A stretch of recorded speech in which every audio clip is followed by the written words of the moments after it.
Good day, friends. I'm Kerry Dellinger. This is Bible Class Topics. And today I want to share with you another one of those articles I found in an old church bulletin. This one's by John Gentry. We're going to call it Focus, Free, and Follow. 3 ways to give God control. And we're going to be reading together Colossians chapter 3 all the way to chapter 4, verse 1. If you want to get your Bibles out and read along with me, I'll be reading today from the ESV.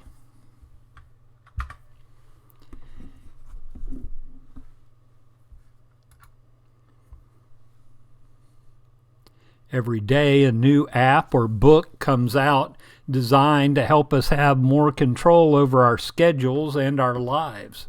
While some of these things can be helpful, the best application and book that is given to us by God. Life can get crazy sometimes. We get distracted with so many things or get pulled in so many directions. It's important then that we learn to make sure we are submitting to God's will to control our lives. Here are 3 things from Colossians chapter 3 that will help us stay focused and to give God control over our lives. And we'll begin with that word focus. We need to focus on God.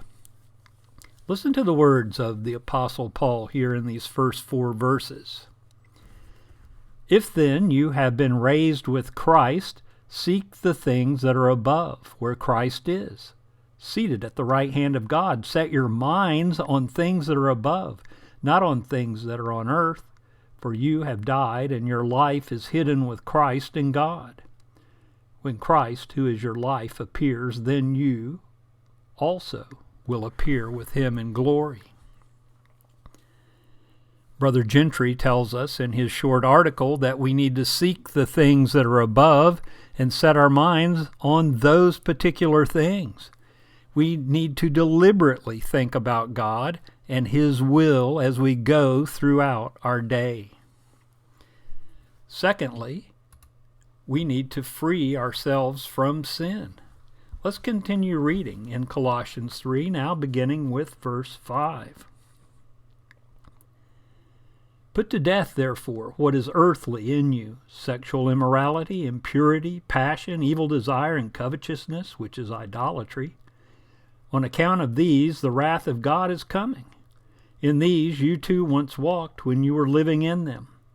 But now you must put them all away, anger, wrath, malice, slander, and obscene talk from your mouth. Do not lie to one another, seeing that you have put off the old self with its practices, and have put on the new self, which is being renewed in knowledge after the image of its Creator.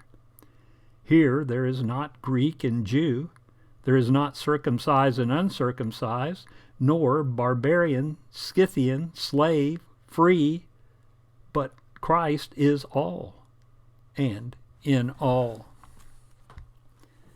We need to put to death and put away all sins associated with our old person of sin, and we need to recognize that as a child of God, we will be different from the world. We need to remove any sin from our life, including our bad attitudes and particularly saying bad things about others. Besides focusing on God and freeing ourselves from sin, the Colossian writer, Paul the Apostle, suggests that we can do these things by following the example of Jesus. Put on then, as God's chosen ones, holy and beloved, compassionate hearts, kindness, humility, meekness, and patience, bearing with one another, and if one has a complaint against another, forgiving each other, as the Lord has forgiven you, so you also must forgive. And above all these, put on love, which binds everything together in perfect harmony. And let the peace of Christ rule in your heart, to which indeed you were called in one body. And be thankful. Let the word of Christ dwell in you richly, teaching and admonishing one another in all wisdom, singing psalms and hymns and spiritual songs with thankfulness in your hearts to God.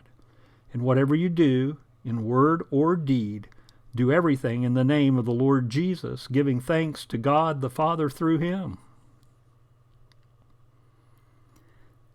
Then Paul the Apostle gives some rules for each household to live by. Wives, submit to your husbands as is fitting in the Lord. Husbands, love your wives and do not be harsh with them. Children, obey your parents in everything, for this pleases the Lord.